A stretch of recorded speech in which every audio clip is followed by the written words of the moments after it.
हर हर महादेव दोस्तों। आज हम संस्कृत का ऑब्जेक्टिव प्रश्न हल करेंगे और जो कि बहुत ही इंपॉर्टेंट है और एग्जाम में करेगा इससे, इसलिए यह प्रश्न जो है अवश्य देखें। हम 1 से लेकर के 100 तक ऑब्जेक्टिव हल करेंगे फास्ट में, जल्दी जल्दी। जो आसान रहेगा उसे जल्दी आगे बढ़ाएंगे और जो हार्ड रहेगा उसे हम समझा दिया करेंगे। और ये प्रश्न एक बार देख करके एग्जाम सेंटर में एंट्री करना है। चलो चलते हैं। वैसे भी मैंने इसका पेज सर के व्हाट्सएप पे भेज दिया हूँ और इसका आंसर भी भेज दिया हूँ। इसको अब डिटेल हमें समझाना है। चलो देखेंगे। स्वामी दयानंद सरस्वती का जन्म कब हुआ था? सबको पता है, 1824 ईस्वी में। अंतिम शिक्षा संस्कार का नाम क्या है? अंतिम शिक्षा संस्कार का नाम क्या है? समापवर्तन संस्कार। पता है ना संस्कार कितने होते हैं? कुल संस्कार 16 होते हैं। ठीक है। जन्म से पहले कितना संस्कार होता है? 3। और जन्म के बाद कितना होता है? 6वां संस्कार कितना होता है? 6। जो कि मैंने पिछले वाले वीडियो में इसे अच्छी तरीके से समझा दिया है चैप्टर वाइज। इस चैप्टर को सही से देख लेना। संस्कार पार्ट से जरूर एग्जाम में करेगा, 100% करेगा। ठीक है। और 6वां संस्कार हो गया।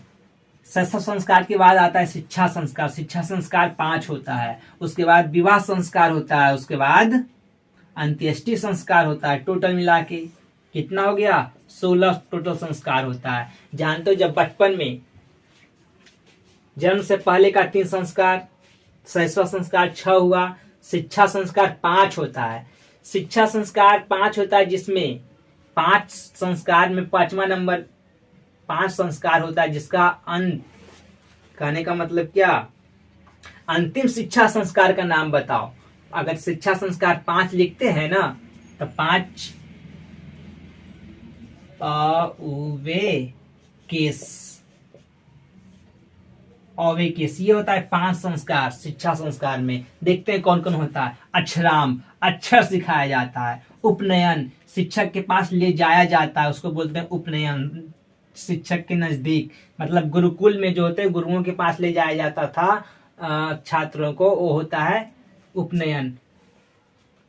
फिर होता है वेदराम, वेद का अध्ययन, वेद की शुरुआत करना। उसके बाद होता है केशांत, मतलब केस काटना या मुंडन, इसी को बोलते हैं। उसके बाद होता है समापवर्तन संस्कार। कहने का मतलब, जब विद्यार्थी गुरुकुल में पूरा ज्ञान प्राप्त कर लेता है, तब वह गुरुकुल से अपना घर आने लगता है। तब गुरु क्या करते हैं? उन्हें ज्ञान देते हैं कि तुम अपने घर में जाना तो अनुशासन पूर्वक रहना, तुम अब गृहस्थ में प्रवेश कर रहे हो। ठीक है। ये होता है समापवर्तन संस्कार। शिक्षा का 5वां संस्कार होता है समापवर्तन संस्कार। समापवर्तन संस्कार के बाद वो गृहस्थ में प्रवेश करता है। गृहस्थ का मतलब विवाह में विवाह करता है, अर्थात विवाह संस्कार का दूसरा नाम गृहस्थ संस्कार होता है। चलो नेक्स्ट क्वेश्चन हम देखेंगे। यह संपूर्ण संसार किसके द्वारा अनुशासित है? परमात्मा के द्वारा। परमात्मा जो कहेंगे सो होगा। ठीक है। शास्त्र किसके लिए कर्तव्य और अकर्तव्य का विधान करते हैं? शास्त्र जो है किसके लिए कर्तव्य और अकर्तव्य का बोध कराते हैं? हम लोगों के लिए, मनुष्यों के लिए, मानवों के लिए। ठीक है। नेक्स्ट चलते हैं। प्राचीन काल में शिष्य को क्या कहते थे? प्राचीन काल के समय में शिष्य को ब्रह्मचारी कहा जाता था। ठीक है। ब्रह्मचारी, बहुत इंपॉर्टेंट प्रश्न है ये। प्राचीन काल में शिष्यों को ब्रह्मचारी कहा जाता था। नेक्स्ट प्रश्न देखेंगे। शास्त्र मानवों को किसका बोध कराता है? भाई अभी आया था प्रश्न। शास्त्र जो है मानवों का क्या चीज का बोध कराता है? कर्तव्य और अकर्तव्य का बोध कराता है। ठीक है। वैर से वैर का सामना हो सकता है क्या? बताओ। वैर से वैर सामना हो सकता है? असंभव है। आएगा ऑप्शन। वैर से वैर समन है, असंभव, संभव, इनमें से कोई नहीं इस ढंग से रहेगा तो हो जाएगा क्या? असंभव।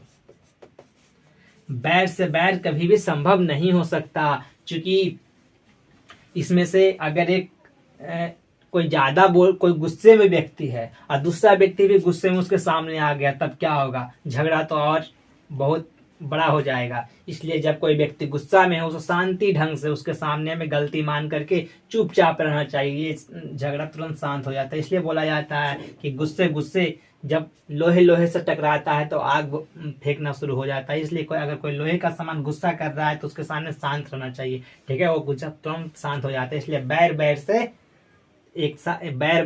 बैर से समन असंभव है। ठीक है। नेक्स्ट चलते हैं। नदियां नाम पढ़े होंगे चैप्टर में, नदियां जो है नाम रूप को छोड़कर समुद्र में विलीन हो जाती है। प्रश्न करता है कहाँ विलीन हो जाती है नदियां? अपने नाम रूप को छोड़कर समुद्र में। महान से महान क्या है? आत्मा। एग्जाम में प्रश्न करेगा, महतो महियान कह? आत्मा।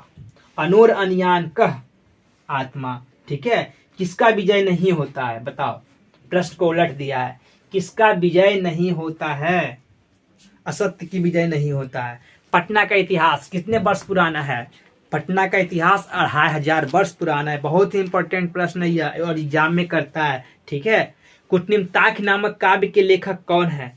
कुटनिमताख नामक काव्य के लेखक कौन है? दामोदर गुप्त। दामोदर गुप्त है कुटनिमताख नामक काव्य के लेखक, और यह बहुत ही इंपॉर्टेंट है और यह प्रश्न एग्जाम में बार बार दोहराता है। और मैंने इसके पिछले वाले वीडियो में आलस्य कथा जो पुरुष परीक्षा नामक ग्रंथ से लिया गया उसके बारे में पूरा डिटेल बता दिया हूं।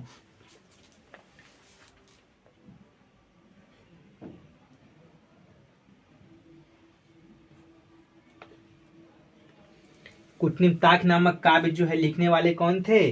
दामोदर गुप्त लिखे थे। आलस्य कथा चैप्टर तो अलग है इसमें। यूनान का राजदूत कौन था? मेगास्थनीज। यूनान के राजदूत मेगास्थनीज था। राजशेखर की रचना किसने किया?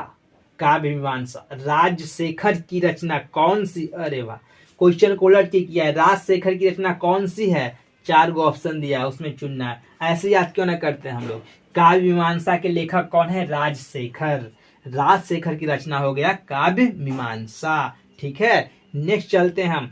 कौमुदी महोत्सव किस ऋतु में मनाया जाता है? जो पाटलिपुत्र वैभवम चैप्टर पढ़ेंगे ना तो उसमें पढ़ना है कौमुदी महोत्सव, जो कि आजकल हम लोग क्या करते हैं? दुर्गा पूजा मनाते हैं। ठीक है, तो उस समय गुप्त काल के शासन काल में कौमुदी महोत्सव मनाया जाता था।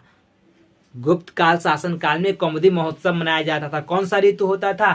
शरद ऋतु होता था। शरद ऋतु होता था। शरद ऋतु में कौमुदी महोत्सव मनाया जाता था। बहुत इंपॉर्टेंट है यह प्रश्न, बार बार दोहराता है एग्जाम में। पुराण ग्रंथस्य रचनाकार कः अस्ति? पुराण ग्रंथ की रचना किसने किया? महर्षि व्यास ने किया। कस्य महिमा सर्वत्र गायते? किसकी महिमा सभी जगह गाई जाती है? भारतस्य, भारत की। भारत महिमा पाठस्य रचनाकार कः? भारत महिमा पाठ की रचनाकार कौन है? महर्षि वेद व्यास। ठीक है, याद कर लेना। कति संस्काराः भवन्ति? कितने संस्कार होते हैं? 16। 16 मतलब 16। कस्य प्रश्नस्य उत्तरम विदुरः ददाति? किसके प्रश्न के उत्तर विदुर देते हैं? धृतराष्ट्र। धृतराष्ट्र के प्रश्न के उत्तर कौन देते हैं?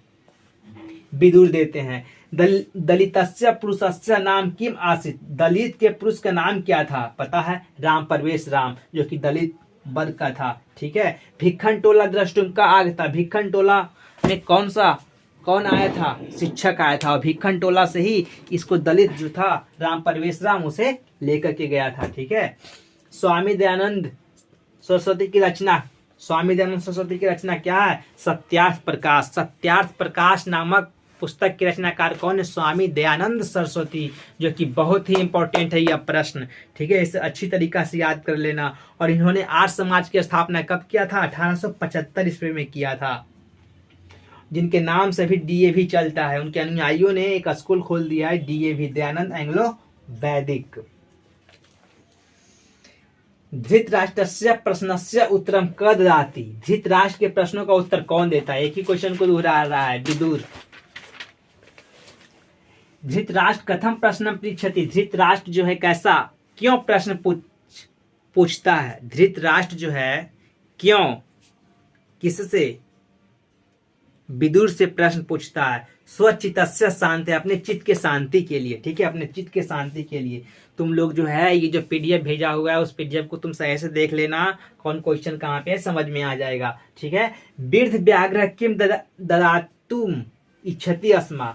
मतलब जो बूढ़ा बाघ था वो क्या देने के लिए इच्छा रखता था? पता नहीं, यह चैप्टर भी मैंने पढ़ाया, बहुत अच्छे तरीका से पढ़ाया है। इस चैप्टर को बढ़िया से तुम यूट्यूब पे प्लेलिस्ट में जा करके देख सकते हो। तो वृद्ध व्याघ्र किम दातुम इच्छति अस्मा? क्या देने का इच्छा रखता है? सुवर्ण कंगनम, सोने का कंगन, सुवर्ण कंगनम। पथिका कुत निमग्न अभवत? पथिक जो है कहाँ जाकर के गिर गया? बहुत इंपॉर्टेंट प्रश्न है ये। पथिक कुत निमग्न अभवत? महापंके। महापंके का मतलब होता है कीचड़, दलदल में जाके गिर जाता है। वनवास प्रसंग में राम सीता लक्ष्मण के साथ कहाँ पहुंचते हैं? वनवास प्रसंग में राम सीता लक्ष्मण ये तीनों जो है चित्रकूट पहुंचते हैं, चित्रकूट पहुंचने का काम करते हैं। ठीक है, जहाँ ये एक नदी वर्णन की कहानी आती है, मंदाकिनी नदी वर्णनम, यही चैप्टर का है। ठीक है, नरक के द्वार कितने प्रकार के होते हैं? नरक के 3 द्वार होते हैं, काम, क्रोध और लोभ। नरक के 3 द्वार हैं, इसे अच्छी तरीका से याद कर लेना। आधुनिक काल की संस्कृत लेखिकाओं में कौन अति प्रसिद्ध है? आधुनिक काल की संस्कृत लेखिका कौन थी? पंडित छमारा। बहुत इंपॉर्टेंट है। एक प्रश्न करता है, बस आज जो है संसार में कौन सा महासागर के कुल मध्य स्थित दिख रहा है? आज जो है यह जो संसार है, यह संसार है जो कि आज कौन सा महासागर की स्थिति में दिख रहा है? बताओ। महासागर तो जान जिसमें जल होता है, लेकिन नहीं, अशांति महासागर। आज ये दुनिया जो अशांति महासागर में जी रही है, मतलब कोई शांत नहीं है। कहने का अशांति के 2 मूल्य कारण है, पता है ना कौन कौन? द्वेष, जलन और एक असहिष्णुता। इसलिए हमें यह नहीं करना चाहिए। चलो देखते हैं नेक्स्ट। परपीड़न किस लिए होता है? परपीड़न का मतलब क्या होता है? दूसरों को पीड़ा देना, कष्ट देना, मतलब पाप के लिए होता है। मीमांसा दर्शन के रचनाकार कौन है? जैमिनी। बहुत इंपॉर्टेंट प्रश्न है। मीमांसा दर्शन के रचनाकार जैमिनी है। प्राचीन काल में शिष्यों को कहा जाता है ब्रह्मचारी। एक ही क्वेश्चन दोहरा रहा है। नीति श्लोक पाठ किस ग्रंथ से लिया गया है? विदुर नीति से लिया गया है। नीति श्लोक विदुर नीति से लिया गया है। स्वामी दयानंद के बचपन का नाम क्या था? सबको पता होगा, मूल शंकर। वही भीष्म के बचपन का नाम क्या था? भीष्म के बचपन का नाम देवव्रत था। ठीक है, मंदाकिनी वर्णनम पाठ की कवि कौन है? कौन है? वाल्मीकि। मंदाकिनी नदी। व्याघ्रपथिक कथा पाठ की रचयिता कौन है? नारायण पंडित। व्याघ्रपथिक कथा पाठ की रचयिता है नारायण पंडित। ठीक है, और इससे एक प्रश्न और करते हैं, व्याघ्रपथिक कथा जो है किस ग्रंथ से लिया गया है? हितोपदेश नामक ग्रंथ से। हितोपदेश नामक ग्रंथ से, इसे याद करना सही से। कन्नड़ से दानवीरता पाठ किस ग्रंथ से संकलित है? कौन क्या चीज से संकलित है? किस ग्रंथ से? कर्णभार नामक खंड से लिया गया है, कन्नड़ से दानवीरता। ठीक है, न्याय दर्शन के प्रवर्तक, न्याय दर्शन के प्रवर्तक कौन है?